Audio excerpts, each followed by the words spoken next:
Hello everyone, today's lesson is on 4.3b, building models from verbal descriptions. This is going to be kind of a word problem-esque piece, which has some calculator needs as well, so please have your graphing calculator nearby.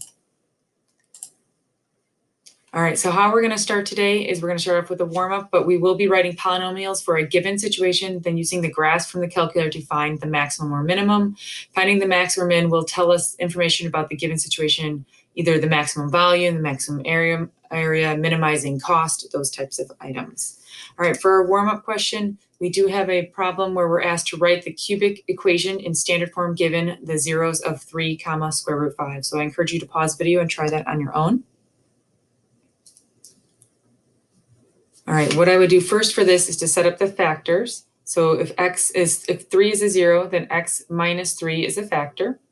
And if root 5 is a 0, then x minus root 5 is the factor. But so is negative square root of 5 as well. So that's the conjugate theorem we've started discussing. So x plus root 5 will also be a 0 of the polynomial, or excuse me, a factor of the polynomial. So then what we need to do is they've asked us to write it into standard form. That's decreasing ax squared plus bx plus c as a quadratic and so forth with a cubic. So we need to get this FOILed out. So the x minus 3 I'm going to leave right here. But this different one, this is the difference of two squares. So one of the patterns we've been working with is a minus b times a plus b. We really want to work on kind of doing some of these patterns and recognizing them in our head. And when we see this pattern, this is equivalent to a squared minus b squared. The middle term, ab and negative ab will cancel out as you add them together. So the difference of two squares is very, very helpful in our pre-calculus class. So since we have that form down here, we have an a and a b. So we have our a and our b forms a and b, and there's one's positive, one's negative. So we can use that form and we can jump to the conclusion or FOIL out to the conclusion that it's x squared minus, and then b squared is square root of 5 squared is just 5. So we can do that. And then it asks for it again in standard form. So we have to multiply this out. So we're going to go ahead and take x and distribute it across, and we'll get x to the third. X times negative 5 is negative 5x. Negative 3 times x squared is negative 3x squared. And then negative 3 times negative 5 is positive 15. So our equation for this cubic function could be y equals f of x equals. And I'm going to put it in standard form, so decreasing order. So x to the third minus 3x squared minus 5x plus 15 would be one solution of a cubic function. This does not have a multiplier out in front of that a value. You could multiply through it by a 2 or by a negative 1/2 if you wanted to, but these are the zeros of a cubic polynomial with the zeros of 3, root 5, and negative root 5. All right, here's our first example on build a quadratic model or build quadratic models from verbal descriptions, maximizing the area of enclosure or enclosed by a fence. So here I'm creating a rectangular garden and I have 44 feet of fencing. Express the area A of the garden in terms of its width X of the rectangle. So you're going to start seeing this information a lot of the word express. It means you're going to write a function of A in terms of its width X. So we're looking for A of X. Okay, so this is a very first example of this. We just have a nice rectangular garden. So if one width is X, then the other side will also be X. The other variable, you have some flexibility in with what you would choose for it. I'm going to go ahead and use y right here and here. And so what we're looking for is the area of this, and we're going to try to maximize it. So in order to do that, so like our main equation is going to be area. And if we look at the dimensions of this, our area then is going to be x times y, or length times width. Our secondary equation are going to be building as well. There's usually going to be for these problems a main equation that we're trying to express as a function of, and then a secondary equation. So the secondary equation says that we have 44 feet of fencing, and we want to use all that fencing up to be able to maximize that area. So perimeter is going to be a secondary equation that we can use. So perimeter, if we look at our picture, we have 2x's and 2y's. So if you add up the sides, 2x plus 2y is our perimeter. Now we're told we have 44 feet of fencing. So if we have 44 feet of fencing, we have 2x plus 2y has to equal 44. All right, now how do we do this part? The main part of this, it says express the area of the garden in terms of its width, x. So what we're looking for is the area, and we only want to have the x variable as the input. So x right here in the front can stay, but we need to remove that y. Okay, so we need to remove this one. So what we do is we're going to utilize this equation down here with our secondary equation and perimeter. So if we have to remove y, then we need to down here solve for that variable, solve for y in this equation. So my first step for doing that would be to subtract 2x over. So we'd have 44 minus 2x equals 2y. And then I would divide by 2. So y is equal to 44 divided by 2, reduced down to 22. And 2x divided by 2 reduces down to just x. So I'm going to take that piece and I can substitute it in where there's a y in the area equation. So it's going to become area equals x times, when I remove the y, it's equivalent to 22 minus x. And so we have our area equation with respect to x. So I can even take it one last step further and write it as a of x equals, and then x 22 minus x. And that is our area equation with respect to x for this rectangular garden. Okay, so the next part then, we are going to do a lot with our calculator. So again, have that nearby. We are going to try to maximize this area. So the first part is for what value of x is the area the largest, is part A, and then part B is for what dimensions of the rectangle that encloses the most area. So what are the dimensions? And then our last one is what is the maximum area? So here we are going to be utilizing that quite a bit with our graphing calculator. So I have some steps typed in up above. I'm going to go ahead and move this over to the side a little bit to pop open a graphing calculator. Okay, so how do we get the maximum area of this? So here's our graphing calculator. So under y equals, I've just gone ahead and typed in my area equation. Let's see if I can slide this over a little bit. So that's the x times 22 minus x. Yes, that can be written in standard form. You could multiply the x through. I find that just to save some headaches and some possible mistakes, I leave it in factored form. Okay, and then I'm going to go ahead and zoom 6 just for zoom standard. That gets you a 10 by 10 window. It's a nice resetting window. It won't help us a ton right now, but it does get us at least part of our line. But for if you look at that, we can't see the whole graph, and it is a parabola. We have an area, length times width is quantity squared, but we can't see the whole parabola with that. So why is that, and how do we adjust that? So down here in our settings, it says for the correct viewing window, go to the window and set the domain that fits the scenario best under the X max and X min. Then use number 0, which is zoom fit. As long as your domain is set up correctly, zoom fit will set a window that contains any minimums or maximums of that function in that window.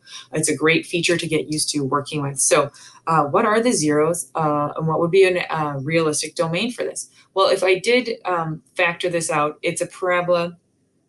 This is AX equals, if I did x times 22 and then took the x and distributed off, I'm going to put it in standard form. It's opposite of x squared plus 22x. So it's a polynomial, it's a quadratic, it opens down, it has a maximum, has a reflection over the x-axis, all those things. But actually right here, I can find my zeros. It's x and x minus 20, excuse me, it's going to be x and 22 minus x. So when we set each one of those equal to 0, we can find where it crosses the x-axis, which will be our domain. So x equals 0 is what we're going to see right here. We can see that already. And then when I take 22 minus x and set that equal to 0, I get opposite of x, or negative x equals, I'm going to subtract 22 over, negative 22. So x equals 22 is the other 0. So really what I'm looking at is 0 and then 22. And that means the parabola, it opens down. And we can do this problem without a graphing calculator, but I just want to work with some of the skills on it. That's not the best parabola. It's going to be opening down between 0 and 22 are the x-intercepts. So it has symmetry. That's a little bit better right there. Okay, so that's what we're looking to do. Now you might be like, hey, I know some algebraic techniques to finding that maximum, perfectly fine. But I'm just going to kind of use the calculator a little bit, because as we get into higher level polynomials, we don't always have a go-to vertex formula like we do with a quadratic.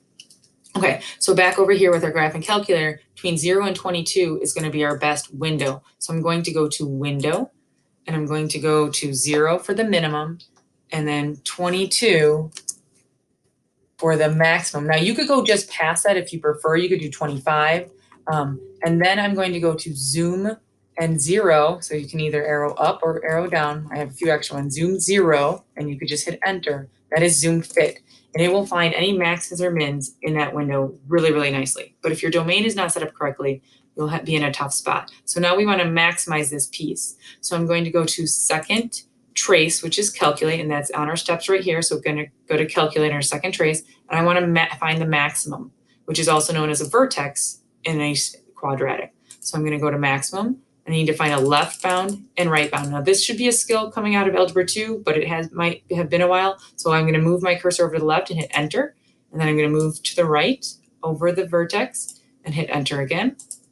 And then I just have a guess. I don't really need to move the cursor for the guess, and I get 11 and 121. So 11 is your input, 121 is your output. So I'm going to slide this over just a little bit and show you that if our input is x, which is the width, our output y represents the area of x. So that is going to give us, those two values are telling us quite a bit of information. So I'm going to go ahead and put that information onto my graph. All right, so what we have here is we have our maximum, which is our vertex, occurs at 11 and 121. Now that should make sense too, because 11 occurs halfway between the two zeros, and parabolas are symmetric. So we have an axis of symmetry right at 11 with that. So for what value of x is the maximum area occur? X equals 11. And what are the dimensions of the enclosure at the most area, or the maximum area? And that's going to be equal to, with our formula too, if the area of a of x equals x and 22 minus x, the dimensions are going to be, just plug in the x value, 11, and 22 minus 11 is also 11. So it's an 11 by 11 rectangular. It's actually a square, which actually should hopefully make sense. In this scenario, the largest area of two numbers you can multiply together would be a square. So you would have 11 and 11. So if I go back up to my picture, if I put 11s into all four spots, then I would add up to 44, and I would multiply to 121, and that would use up all my fencing and give me the maximum area. Now, are we going to always have squares? Nope, we will definitely not. So maximum area for this was that y coordinate we got out at the vertex, and that's the area, and that's going to be equal to 121, and we're in feet, so feet squared. So that is our maximum area, and we have a dimensions of 11 by 11 rectangle for this garden. Okay, so that's the idea of working with the calculator and getting some of our information out. Let's go ahead and build on this to a little bit more difficult example. We have a farmer is making two side-by-side enclosures and has 200 meters of fencing. The enclosures do not have to be equal in proportion. So notice I have one darker gray and one lighter gray. And what we're going to try to do here is we are going to maximize, again, the area, but also come up with an area equation. So we're going to mimic what we did on our first example, where we have a main equation and a secondary equation. So this farmer is making two side-by-side enclosures. So our main equation is we want to express the area, again, as a function of width x. Okay, so our main equation is area, and that is going to be area of the entire enclosure. So area is still going to be x. Now, if you notice this one, we have vertical width. So there's one x already marked on the diagram. I'm going to add another x where it separates it, and then an x on the far right side. So it's a two side-by-sides, but those three widths are going to be equal. And we used a y in our last equation, so I'll go ahead and kind of stick with that. So the entire lengths are going to be y's for this. So we still have x by y for area of the entire enclosure is length times width, or x times y. Okay, so what we need to do is our secondary equation for this one is still perimeter. So I encourage you to pause the video and go ahead and see if you can write the perimeter equation correctly for this function.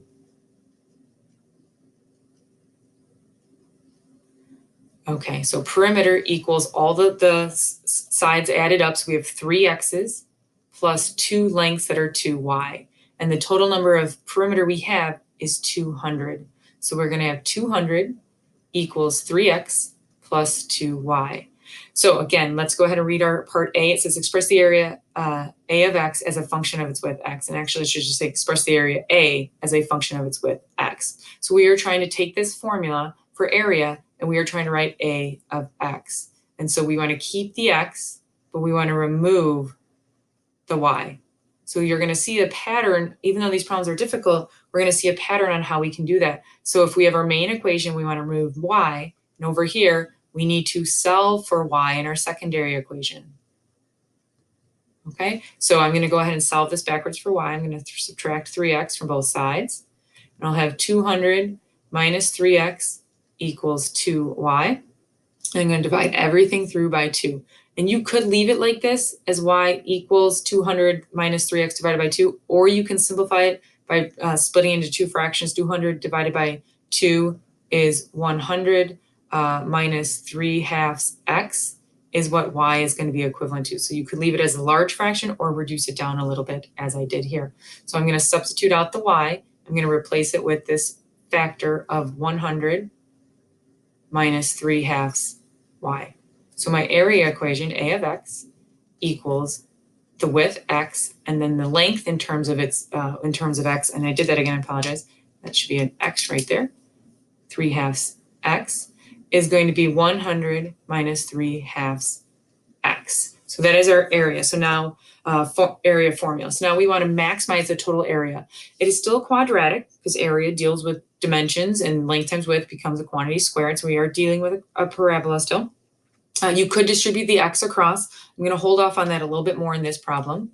Okay, so for this one then, what we want to do is we want to work with our graphing calculator again to maximize that. So first off, let's go ahead and find the zeros because that will help us with our zoom fit. So if we have x and 100 minus 3/2 x, we set each one of those equal to 0. So x will equal 0, and 100 minus 3/2 is 1.5. You could also write it like that. You're going to set each one of those equal to 0. And so 100 divided by 3/2 should be 66 2/3, I believe. Yep. So here, this one is going to be x equals 66 2/3 or 66.6 repeating. So those are our two zeros. So it's going to still open down. It has to have a maximum. We're trying to maximize it. And not the most symmetric one, but 0 and 66.6 repeating. And we're trying to find that maximum. So what I didn't show on the previous example is these are quadratics. So could you do x equals the opposite of b over 2a, find the x term of the vertex and then plug it back in to find the y term? Absolutely. That's a review of how to find a vertex from a parabola and quadratic. That's perfectly fine. If you're noticing too with our last one, we want to go halfway. So we are trying to find the maximum right here. And it is going to be halfway of 66.6. But I do want to still emphasize how much a calculator is going to help us here because we're going to get to problems that are larger polynomials that the calculator is our main tool. So I'm going to go ahead and move this over. We're going to go ahead and take our calculator. I'm going to clear out this one. And I'm going to still leave it in factored form. So x, and I wrote it as 100 minus 3/2 or 1.5. X is perfectly fine. Okay, oopsie. And then what we are going to do is we are going to go zoom 6 again is the nice default zoom standard, gets you a 10 by 10 window. I'll see it cross at 0, but I won't see anything else. So I know my other 0 is going to be that 100 divided by 3/2, which was going to be 66.6 repeating. So I'm going to go to window and I'm going to change my x minimum. It starts at 0 for this application problem in the domain of this garden, farmer's dimensions for his side-by-side pen. And 66.6 repeating, I'm going to go ahead and just put 70. You can go a little past it. And then I'm going to hit zoom. And zoom 0 is going to be zoom fit, and it will find any maximum or minimum in that. So I'm going to hit enter. And I have something going on. Let me see. X. Oh, I forgot my X right there. So let me add that in. So that just couldn't happen, but be careful about that. Checking your equation twice maybe is a little bit safer too, but it should still work out nicely. Okay, so I'm going to find that maximum. So second trace is my calculate. That's kind of my go-to if I want to work with any graph. What am I trying to work with it? Am I trying to find the zeros, the value? I'm trying to find the maximum for this one. And then again, I need a left and right bound. So somewhere on the left of the maximum and then anywhere on the right of the maximum. Hit enter, enter, and I'm going to get 33.3333, so 33 and a third, which is halfway between 0 and the 66 and 2/3. And then I get this other number of 1,666 and 2/3. So when we're working with that, those are going to be our values. That's our input and our output of area. Okay, so I'm going to go ahead and write that down, that the maximum is occurring at 33 and a third and 1,666 and 2/3 is going to be that one. And again, there are ways to work with this with the vertex, finding the vertex of a parabola. So let's go ahead and read. It says, what is our maximum total area of this whole enclosure? So not just each smaller side by side pen, but the entire enclosure. So the maximum area is going to be the output, because our area formula is what we're looking for. So if we plug in 33 and 1/3, we get the maximum area of 1,666 and 2/3. I guess I don't need the decimal. So I guess, well, it says round to near thousand, so we'll use that correctly. 66.7. And this one is in meters squared. So that is going to be the maximum area that this farmer can build for a side-by-side pen with a dividing center to separate the animals. Okay, all right. Our last little piece then is going to be working with a similar one. How would this problem change if a farmer made an enclosure against a barn? Same type of setup, express the area A as a function of its width X. So I encourage you to pause the video and see what small changes would be, not maximize this one, but just find the equation of area that we could then use maximizing for.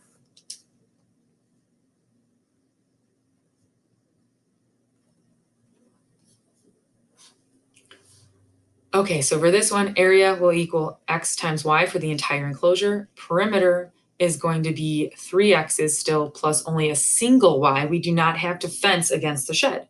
So if our perimeter was 200 meters equals 3X plus Y, Y is going to equal 200 minus 3X. So it's even a little cleaner for this one. So area as a function of its width X is going to be X. I'm going to remove that Y and I'm going to replace it with 200 minus 3X, which is what I can find over here when I solve the perimeter formula and put a little line right there for Y.